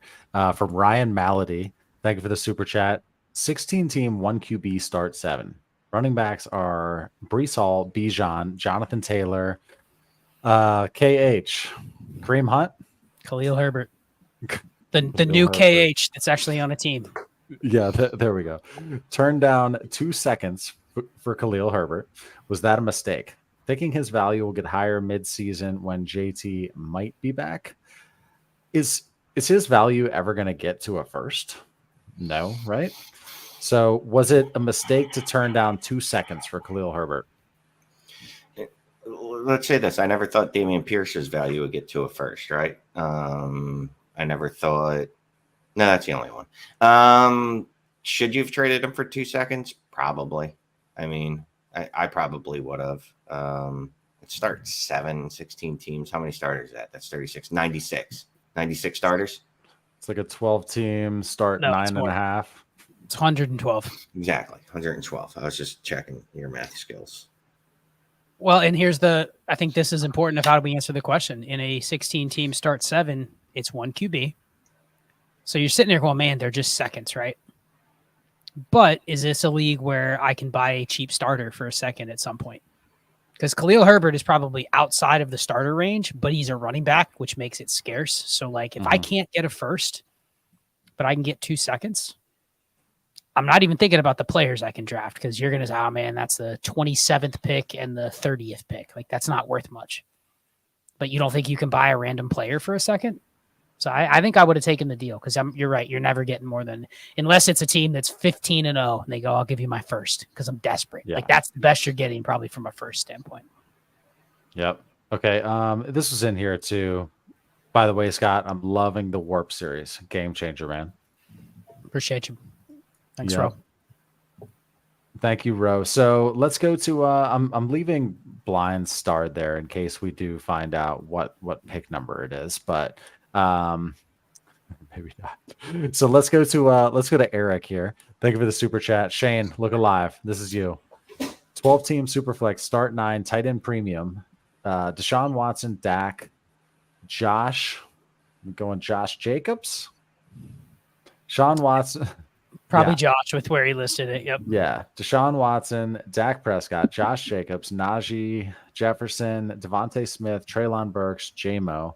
Got a trade to get Pat Mahomes for 324 firsts and Treylon Burks. The 2 firsts are projected top 3. Man, giving up Treylon Burks, really, who cares? 324 first, 2 of them projected to be top 3. So you're telling me one of them could be Patrick Mahomes and one of them could be Caleb Williams and one of them could be Marvin Harrison. Man, D-Watt, Dak. Do you need to even be addressed looking at Patrick Mahomes right now? I'm fine with what I'm looking at. I'm taking Mahomes and now I have an extra piece that I can move. So I'm probably going, what can I sell Dak Prescott for? But I'm taking Mahomes here. You have to just take it bird in hand. Like that's cheap enough Mahomes for you. I don't even want to say it's cheap enough Mahomes. It's Mahomes. He's available. The inbox deal is there. I'm 1 click away from having him on my roster. Shane's so if I can move here. Dak, if I can tier off of Dak and get, I don't know, Kenny Pickett and swap a first and a second or something like that, my roster construction stays the same. I slide Pickett into my QB3. I have an extra pick to work with. I just recouped one of those picks that I just traded away. Yeah. This is I feel one like of those. That's hard to do, though. I don't know that move right there, where you're like, okay, I'm just going to get Patrick Mahomes on this team, and now I'm going to, tear down from Dak. Don't people see that coming, and they're like, nah, I know what you're trying to do. It's your fault that you decided to pay up for Pat Mahomes. I don't have luck. Just if it's an active league, people see that going down. They're like, I know what you're trying to do. Yeah, I don't even know that I'm worried about tearing down. I don't even know if I need to get a quarterback back with Dak when I make this deal. Man, I love upside. Like I do love rookie picks, right? They make me feel special inside and all tingly. Yeah. I'm going to hit accept, and then I'm going to lean on the fact that I don't have enough Patrick Mahomes in my portfolio, even though I'm not a portfolio player per se. I think the other thing you consider here is look at that roster. Is it winning with what it has on the board? Feels like it's an average team, and you have Najee Harris, you have Deshaun Watson. Like you're at a position where you go, okay, I need to probably try to shift these assets around. Otherwise, I kind of waste a year potentially like a running back that I'm not sure what they are past this year. So I think you got to look at it, and I agree with you, Clay. Sometimes when people see you just got Mahomes, the last thing they want to do is feed you something more that helps you now that you don't need Dak anymore. But maybe you got to know your league on that, just like every trade offer we get, or trade question we get. Yep. Yep. Okay, here's a short one from Dana Fisher. Let's just knock this out real quick. 10-team, 1 QB, start 8, half PPR. Barkley and I guess Mike Evans for Rashad White, London, and a late 24 first. Man, It's so shallow. If it weren't so shallow, I mean, honestly, Saquon might there? be the he might be the only Yeah. player that matters in this deal. And unless I know I can move Rashad White in the first for a better running back or London in the late first for a better receiver, I'm okay keeping the Barkley side here. Yeah, totally league economy based right there. So you guys don't like me. I'm just going to, just because you guys outvoted me today, I'm going to disagree with you, and I'm going to take the London in the first and Rashad White. Yeah, fair enough. Look at Shane is all like sitting back, all like let's use this as a kind of an education point here. The league is so shallow. The priorities of how you view that trade, you almost have to abandon a lot of the dynasty talk that you hear. You know what I mean? If Drake London never becomes what you think he can become, what did you get in that trade? Yeah, but I mean but that's the same. Listen, that's the same context in any dynasty league. I'm trading away a surefire asset in Saquon Barkley, right? Assuming no injury, a top 5 running back season from him this year for Drake London. What I hope is going to be a top 8 wide receiver based off what he did in his rookie year. That's the only reason I can make this deal is because there is unknown attached to Drake London. That's the only reason you can make any deal like this ever. You know what I mean? Because if they're both known quantities, if they're both known entities, you're not going to be able to make the deal because you won't be able to trade a young wide receiver for an aging running back. Yeah, there's a lot we could go with that question. Go ahead, Clay. I actually traded for Saquon Barkley a couple days ago. Let's see what you think about this. So it's 12-team, Superflex, PPR, 1.75 tight end premium, start 11. I gave up Jahan Dotson and my 24 first, which I'd like to think it's a playoff first. I'd like to think it's a playoff first. So gave Jahan Dotson and a projected mid-late 24 first, got Saquon and a 25 second. My running backs were total trash cans. I literally had Rashad Penny and Deontay Foreman as my running backs. Decent price on Saquon there. Yeah, I thought it was pretty solid, right? Yeah, I'm not a. That's my third Saquon share. Dotson proponent. So if I was going to do it with one of the wide receivers out of last year's rookie class, him, Burks, even though they're not the same, obviously, one's a little better than the other.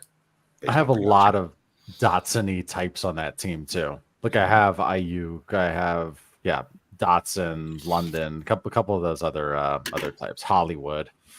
So Blind says, I don't know my pick yet, but league mates are dumb and don't understand Superflex. Well, that'll tell you something right there. You can wait for a second QB, right? At the second pick.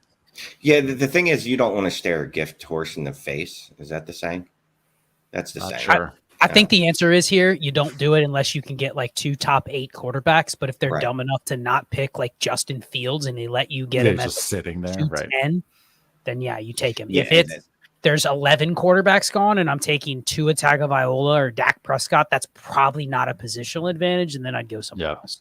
Right. So I think that's the answer. I don't want to tempt fate when there's one top 8 quarterback sitting out there in this back of the second round and then kick myself later when I go, even though, John's an idiot, he was smart enough to make that pick after me. I was about to pull this up and read it too. I thought it was freaking hilarious just reading the start of it. From Rushel Shetty, messed up the auction and have a terrible team with Jamar Chase. Well, I hear you. Auctions can be brutal. You can fuck them up easily. A trade like Waddle / St. Brown plus a first and second, too light? Is it better to hold? Okay, so giving Jamar Chase and getting either Waddle or Amon-Ra plus a first and the second. I mean, unless it's a format where it's like the other players are kind of squeezed out or the first and second is squeezed out. If you really messed up the auction, I mean, you can't really ask for a better package here. You get like Waddle or St. Brown in the first and second. I know you don't love it, but you messed up that bad. Where else do you go? You got to split one of your assets, right? This is probably the one that you can tear down in this spot too. So I like it. Yeah, and you know what? In auctions, even less so than startup drafts for me, feel transitory. Is that the word I'm looking for? Transitional. Like these players aren't even really mine yet. Like I don't know. And until like week 1, they're not even really my roster. I'm still just building. More about transitory players on Trades in 5 after dark. yeah, exactly. Okay, let's go to EVDiz17. Thank you for the super chat. Any experience in redraft guillotine leagues? Drafting this weekend and never done one before. 18 team, 1 QB, start 8 PPR. Draft good players and don't draft bad players. Cheers. All right, so I do have experience in redraft guillotine leagues. Unfortunately, they're all charity leagues, and I don't care. Like all I'm doing is I want to be out of those leagues as soon as possible. So I put no thought into the drafting whatsoever. So I hope that helped. In the hopes that you're going to be kicked out of the So the I can league? unlink it, yes, because I have OCD and I want to get rid of these teams that don't matter to my brain. No, I hear you. So, I mean, I'll just say this with guillotine leagues, because it is such a week-to-week game in the startup, the kind of the 2 rules that I would kind of go with are 1, you don't have any time for players that are injured, might miss time early or in shaky situations. Like, don't even mess with that because by time they actually get to where you want, you could be gone. The second thing is you want to operate almost on the fringe of like as much risk as possible because you don't want to play it safe, right? You're trying to beat 1 out of 18 teams and you essentially have to win 17 head-to-head weeks to win the league. Like take a lot of risk once you get outside of the non-risky picks. Because who cares if you go out week 6 or week 10? Doesn't even matter. It's like if you played in one of the, what are they called? The pick'em leagues where you have to pick a game every week. Yeah, yeah. Like if it's week 4 and there's a Exactly. matchup that you know everybody else is going to not play, like take the risk. If you get eliminated, you get eliminated, you know? Yeah. Yeah. Okay. Mystic Flame. Thank you for the super sticker. Shane, we're going to go with you on this one. 12-team PPR Superflex, start 11. Team is Fields, Hertz, Bryce. RBs, Ken Walker, Monty, Charbonnet, A-Chain, Algier, all Colts RBs except for JT. Wide receivers, JSN, Watson, Dotson, Addison, Diojon. Tight end, and Njoku. Traded Daniel Jones, Gibbs, and Mike Williams for Hertz. Thoughts on the team? That's it. Make sure to leave a like, guys. Thank you for the knowledge and strategies, gentlemen. You are welcome. And yes, drop a like. What do you Go think? back to the first schism for me. I don't know what you call them. First schism. Yeah. Here's the first schism for you, Shane. Let's see. Fields, Hurts, and Bryce. I like that a lot. That makes me happy inside and outside. Running back's pretty good. JSN. I mean, wide receivers feel a little short to me, but you're banking on a lot of ascending assets. So I can't be mad at you because that's what you built your team around: ascending wide receivers, JSN, Watson, Dotson, Addison. Like if 3 of these guys hit, you're going to be an absolute fucking superstar. If all these guys turn into DJ Moore, I don't even want to say DJ Moore, but if they turn into back end wide receiver 2s and wide receiver 3s, then it's not going to look so great. But I mean, I like the build. There's just no way, obviously, no way to predict if they're going to turn into any of them are going to turn into elite wide receivers, which is what you need. Right. So Sonic Boom 919, thank you for the super chat. Scott, we'll start with you here. 12 teams, start 9, super flex. Is tearing down harder when you have a stack? Finish startup with Amon-Ra, Goff, but have the urge to tear down. Starters are Mahomes, Goff, Ramondre, Akers, Amon-Ra, Waddle, Diojon, Pitts. Thanks. So easy answer. I don't care about tearing down in a 12-team start 9 unless it's just such good value that you're basically buying out the fact that I have the stack anyway. So if someone's willing to give you, I don't know, Devontae Smith in a first for Amon-Ra, like something where you're like, I can't turn it down. I'm losing the stack, but who cares? It's such great value, fine. But if it's DK Metcalf in 2 seconds, then I have no reason to do it. So I don't even think the stack matters here much. It's a 12-team start 9. Like it's hard for me to tear down unless it's just such an overwhelmingly good deal that I don't care about the stack anymore. So the answer is just don't tear down. Doesn't even matter if you have the stack. It'd have to be a fake tear down where it's like, oh, I'll give you Amon-Ra and you give me Waddle in a second or something where it's like, that's not a tear down. That's just you switch dudes and got a free asset. Right.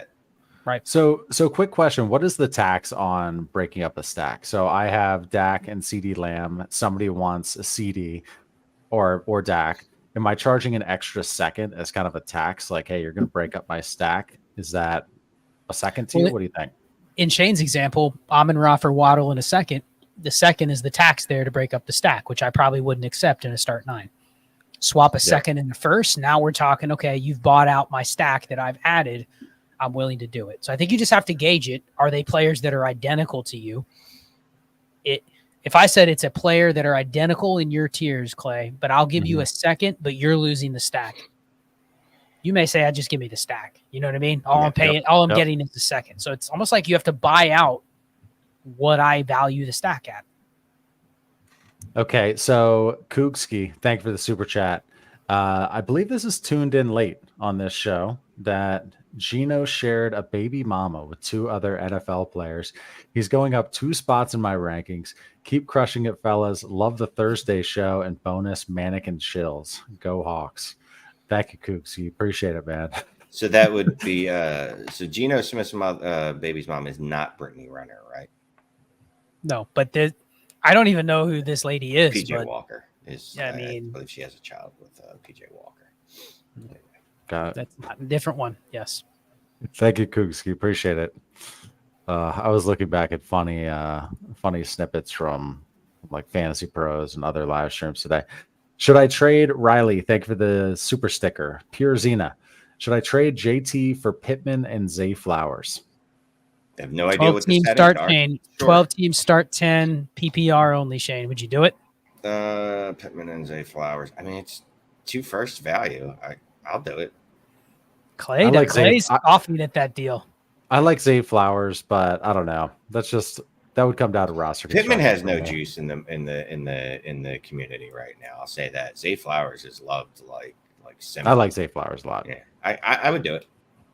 But look, Clay, you say if that is a 25 first in Zay Flowers, you're smashing it? I don't know. Not necessarily. I might still stay JT right there over Zay. I need a 24 first in Zay Flowers. We're smashing that 25 first in Zay Flowers for Jonathan Taylor. Easy. Yeah. Okay, moving over to Alexander Burton. Thank you for the super chat. Shane, 10-team Superflex, start 8, inbox offer, ETN and Jaden Reed for JT. Take it. Ask for ETN and Addison or Pickens instead, or try getting a 24 first. He has 3. Okay. Well, okay, so yes, I'd rather have ETN and Addison or Pickens over ETN and Jaden Reed. ETN and a 24 first, 10 teams, start 8. I mean, do we agree Jaden Reed is absolutely useless in this deal? Just smudge his name out. Start 8. Jaden Reed is never starting for you unless you are starting a ghost roster. Like you're committing fraud and you're controlling 2 teams and you're tanking on the one. And you're starting Jaden Reed. Stanking on the other. ETN and Addison, obviously you would do it. ETN and Pickens, obviously you would do it for JT. Oops. I will say ETN in the first. I'll probably move JT for as well. Agree. All of those. Yep. So apparently the space bar removes the comment. Fun fact. Trevor, thank you for the super chat. So part 1. Okay, we got part 2. 12 team start 11 PPR Superflex, 1.75 tight end premium, a 0.15 point per carry, 5 point per passing touchdown. Mahomes, T Law, Daniel Jones, Dylan, Montgomery, and any RB on a 53. Freiermuth, Fant, Kirk, Evans, Adams, Keenan, Mike Williams, Hollywood, Gabe Davis, Juju. Have an opponent's first, looks mid. Am I good to contend? We'll go back to the start. 12 team Superflex, start 11 with a tight end premium, PPC. 100%.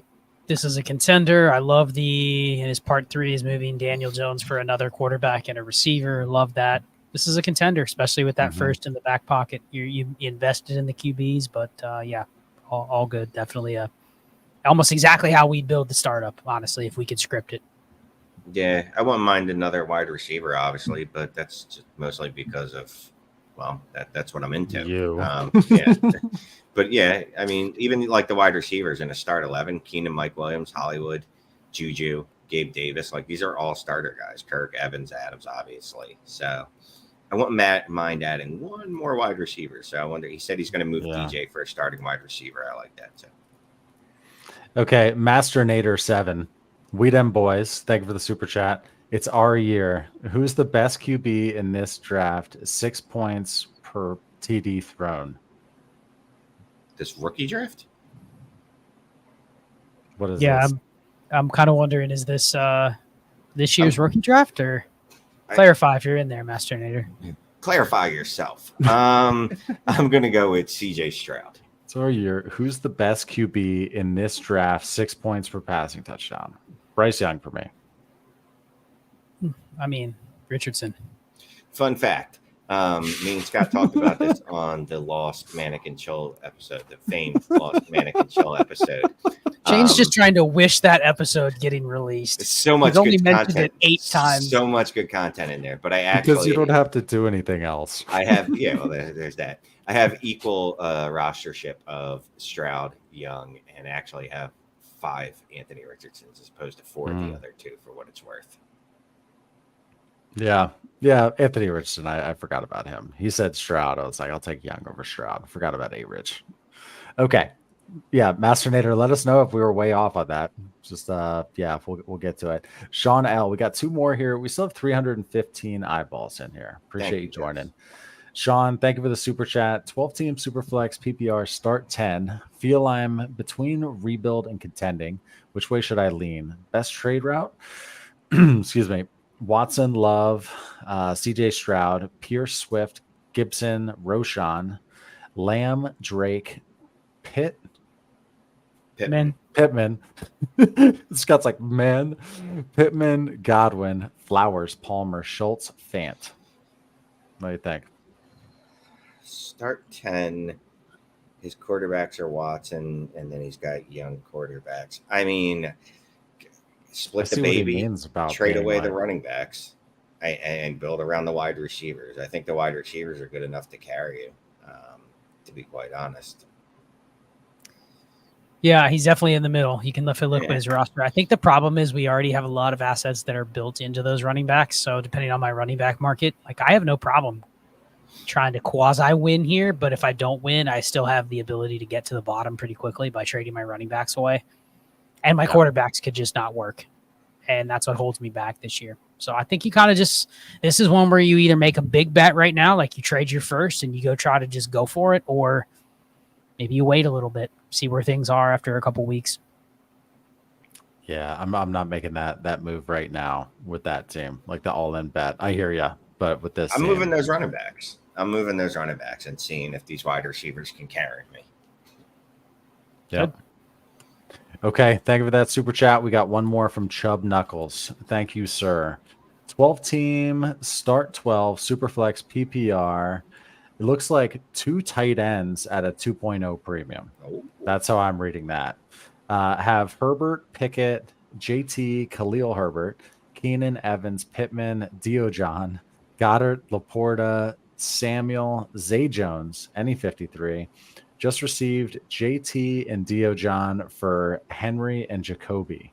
This team is an orphan. Moves? Just trading. That's a great trade that he first got, right? Should we address that? Just received JT and Diojon for Henry, you go back to that guy, see if he wants to trade some more. Yeah. I offered someone, and it's a start 13. I offered someone a first and a second for Sam Laporta and James Cook, and they came back to me and said, no, I should be able to sell each of these guys for a first by this time next year. So I'm trading Sam Laporta because you can probably get a first for him this year in this format, if not better. Wait, you can't get better than first. Yeah, 2 tight ends, 2.0 premium. Laporta needs to cost money. I would trade Goddard and Laporta. If I could trade Goddard for Njoku in a first, Laporta for I don't even know who's in that Luke bottom Musgrave range. In a first. Luke Musgrave in a first. Color me a happy boy because I would do that immediately. Yeah. That's your big moves right there. Playing on the premiums. That's a great deal for the orphan. I would now be going and see if I can move JT or wait with JT, but you're dumping JT as soon as you can. Try to get another one of these deals where you're leveraging more assets out of JT. So good deal. Great deal to kick off an orphan because the team you took over was definitely a little shaky. Yeah, it's a little in trouble. It's getting a little old. That's the last one we have starred guys and gals. We appreciate you sticking around. 318 eyeballs still in here. Thank you very much for joining. We've got some just stay in touch. Hit that notification bell. Go onto the community tab in YouTube on our channel. If you click on the community tab, just keep an eye out. We got some big things cooking that I think everybody will enjoy. Scott, Shane, would you like to say goodnight to our awesome tribe? No, I mean, this may be my last stream until the season. 50-50 whether I can make it next week. So just giving everybody a heads up. If not, you'll still see Clay and Shane. But if I'm not here next week, then good luck. The season's going to be here. Like literally a week from now, we're going to be sitting here going like, all right, we have an injury report coming tomorrow. Like we're actually ready to set lineups. So it's exciting. Indeed. I appreciate everybody watching. Appreciate everyone sticking with us in the off season. If you guys want to help support my cause to free the Mannequin Chill, give me more episode.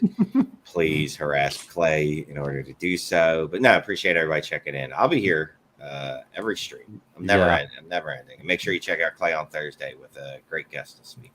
Yeah. I was going to say that this Thursday I'm with Izzy from Dynasty Trade Calculator. So looking forward to that. Stop on by, join, support. We'd appreciate that. It'll be a fun night.